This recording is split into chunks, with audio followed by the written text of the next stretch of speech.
Hello student, welcome back. Today's video lecture we are going to solve numerical on full wave rectifier using central tap transformer. First numerical, in a full wave rectifier central tap transformer is used. The secondary voltage is 30 volt AC using ideal diodes. Calculate the DC load voltage, current rating and PIV rating for the diode. So first of all write down the given data.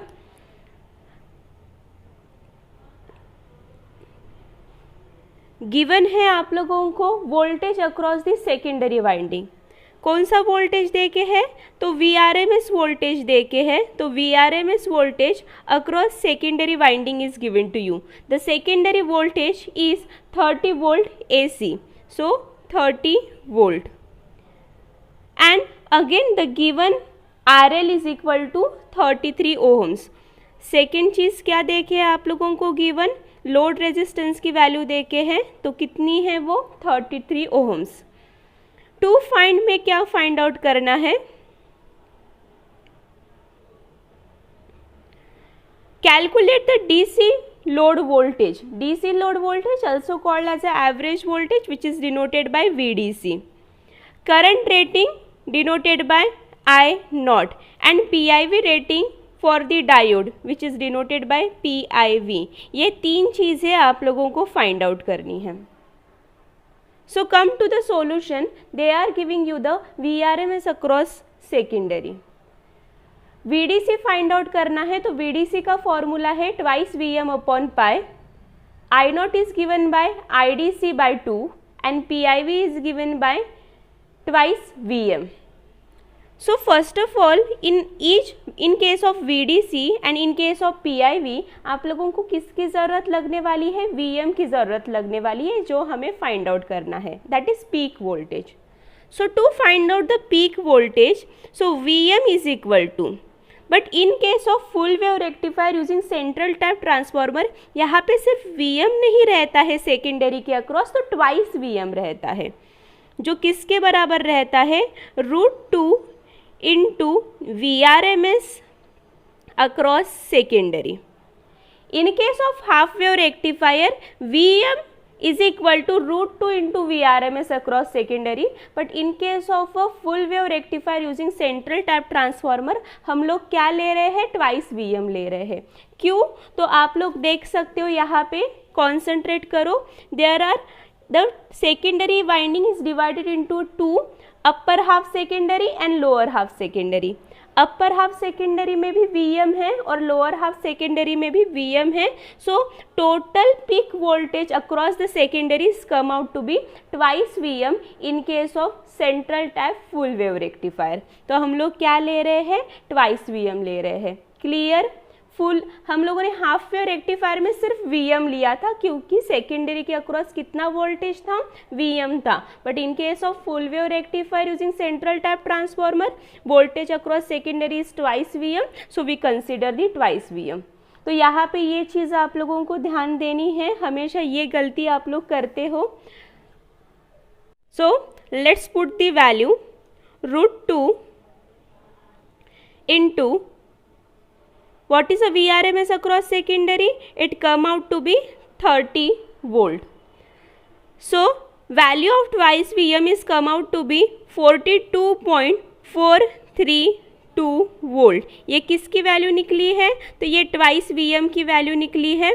तो but हमें कौन सी value चाहिए? तो हमें VM की value चाहिए. तो VM की वैल्यू आप लोगों को चाहिए है. तो आप लोग 42.432 को किससे डिवाइड करोगे? तो 2 से डिवाइड करोगे. तो after dividing the 2 you will get 21.216 volt. After performing the calculation you will get 21.216 volt. So from this you are getting the value of peak voltage. Now calculate the value of VDC. VDC का formula क्या है? In case of your full wave rectifier it's come out to be twice VM upon pi, और you can say that 0.636 into VM. Any one of this formula you can use, जो आप लोगों को convenient लगता है. तो मैं multiplication वाला यूज़ कर रही हूँ.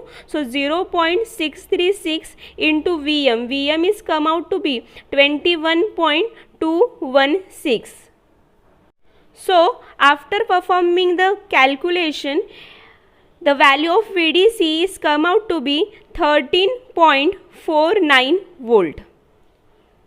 So आप लोगों को किसकी वैल्यू मिल गई है? तो VDC की वैल्यू मिल गई है. फॉर दैट आप लोगों को 1 मास मिलेगा. Now you can easily calculate the value of PIV. PIV का फॉर्मूला क्या रहता है? PIV is nothing but equal to twice VM.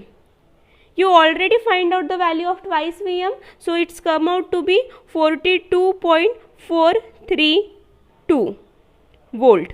So आप लोगों ने दो वैल्यू फाइंड आउट की है, एक फाइंड आउट किया PIV और एक आप लोगों ने फाइंड आउट किया VDC. Hope so you guys are clear with this.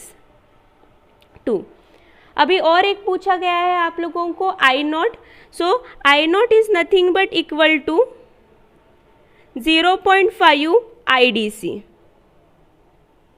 So first of all you have to find out the value of IDC. तो IDC को फाइंड आउट करने के लिए हमें यहाँ पे ओम्स लॉ लगाने की ज़रूरत पड़ेगी. So according to the Ohm's law, current is nothing but equal to VDC upon the load resistance RL.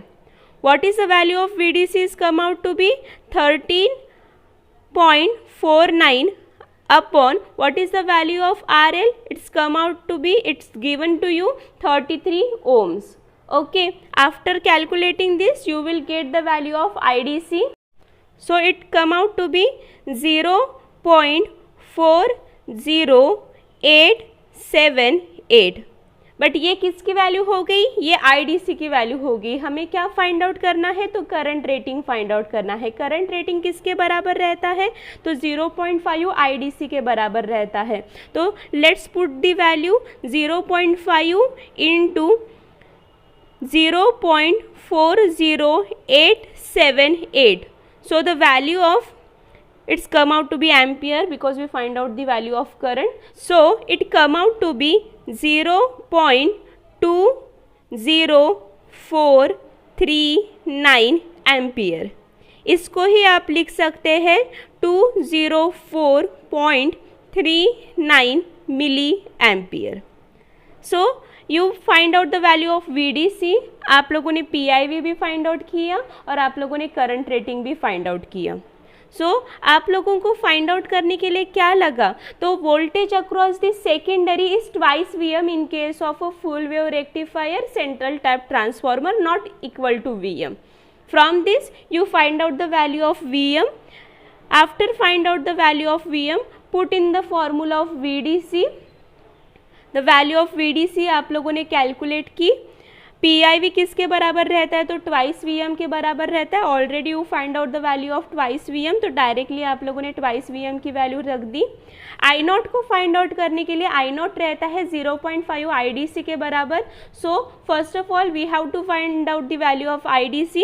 So according to the Ohm's law you find out the value of IDC and after putting the value of IDC you will get the value of I0. Clear? This is the one type of numerical in case of a central tap transformer. क्या याद रखना है? Main सब rectifier में हम लोग यहाँ पे VM लेते हैं, but in case of only one rectifier that is a full wave rectifier using central tap transformer, हम लोगों ने यहाँ पे क्या लिया है? ट्वाइस VM लिया है because the voltage across the secondary is come out to be twice VM. Let's come to the second example. In a central tap full wave rectifier, voltage across secondary is 18 volt, whose primary is connected to AC main supply of 240 volt 50 Hz. Find average output DC voltage and ripple frequency at output. So write down the given data. Voltage across secondary is given to you. That means VRMS across secondary is given to you. 18 volt. So the way they are giving the voltage across secondary is different in this case. यहाँ पे आप लोगों को direct दिया था 30 volt, but यहाँ पे आप लोगों को क्या किया है, कट करके दिया है 18018। मतलब यहाँ पे एक चीज़ ध्यान दो, अपर सेकेंडरी में आप लोगों का है 18 वोल्ट, लोअर सेकेंडरी में आप लोगों का है 18 volt. In this case they are directly given you the total voltage across secondary. मतलब यहाँ पे आप लोगों को देखे था ट्वाइस Vm की वैल्यू, बट यहाँ पे आप लोगों को क्या देखे हैं, Vm 0 Vm। तो यहाँ पे आप लोगों को जब पीक वैल्यू फाइंड आउट करनी है, मतलब Vm की वैल्यू फाइंड आउट करनी है, तो you can directly write down as √2 into VRMS across secondary. यहाँ पे ट्वाइस Vm लेने की ज़रूरत नहीं है। यहाँ पे ट्वाइस Vm इसलिए लिया था, इस केस में ट्वाइस Vm इसलिए लिया था क्योंकि they are giving you the total value across the secondary, total voltage across the secondary. But यहाँ पे आप लोगों को टोटल नहीं, तो यहाँ पे ऑलरेडी आप लोगों को अपर वाइंडिंग का अलग देखे है, लोअर वाइंडिंग का अलग देखे। अपर वाइंडिंग में 18 है, लोअर वाइंडिंग में 18 है, तो इसलिए आप लोगों ने यहाँ पे सिर्फ क्या यूज़ किया है, Vm यूज़ किया है। तो यहाँ पे ध्यान रखो, यहाँ पे मोस्ट ऑफ द टाइम आप गलती करते हो कि कब ट्वाइस Vm लेना है और कब Vm लेना है। जब voltage across, total voltage across secondary देके है, तब आप लोगों को ट्वाइस Vm लेना है। यहाँ पे कुछ भी कट वगैरह करके नहीं है, ऐसा लिखा है 15 0 15 दे दिया हुआ रहता था तो Vm लेते थे, but they are directly given as a 30 volt. यहाँ पे 18 0 18 दिया है इसलिए Vm लिया है। ओके, डायरेक्टली आप लोगों को 36 वोल्ट दिया रहता था तो आप लोग ट्वाइस Vm लेते थे। क्लियर हो गया होगा कि डिफरेंस क्या है, यहाँ पे क्या चीज़ को आप लोगों को याद रखना है प्रॉब्लम को सॉल्व करते समय। So let's put √2 into what is a VRMS across secondary is given to you, they are giving as a 18 volt. So it come out to be 25.452 volt. Okay, तो हम लोगों ने किसकी वैल्यू फाइंड आउट की, you find out the value of Vm। अभी हम लोगों को किसकी वैल्यू फाइंड आउट करनी है, 2 फाइंड में तो हम लोगों ने लिखा ही नहीं, तो 2 फाइंड में हमें फाइंड आउट करना है average output DC voltage which is nothing but denoted by VDC। लिख लेना है आप लोगों को 2 फाइंड में क्या फाइंड आउट करना है, तो मैं अभी डायरेक्टली आप लोगों को फाइंड आउट करके बताने वाली हूँ। VDC is nothing but given by twice Vm upon pi. Second formula क्या है, 0.636 into Vm. You find out the value of Vm, put in this equation 0.636 into 25.452. After performing the calculation, it come out to be 16.187 volt. Clear? Next आप लोगों को find out करनी है ripple frequency at the output. In case of full wave rectifier ripple frequency is given bye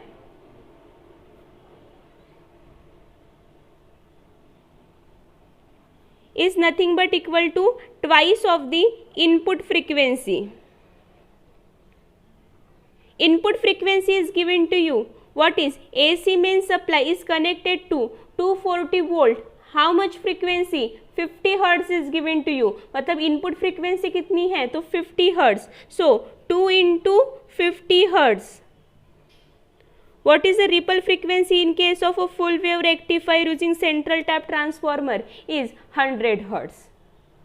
In case of half wave rectifier, ripple frequency is equal to input frequency. In case of a full wave rectifier, ripple frequency is the twice of the input frequency. So what is input frequency? Always 50 hertz रहती है, तो 2 into 50 hertz is come out to be 100 hertz. तो हम लोगों ने दोनों भी तरीके के प्रॉब्लम ले लिए हैं। कोई भी डाउट होगा तो मुझे आप लोग कमेंट करके पूछ सकते हो। Thanks for watching this video and share with your friends and subscribe the channel.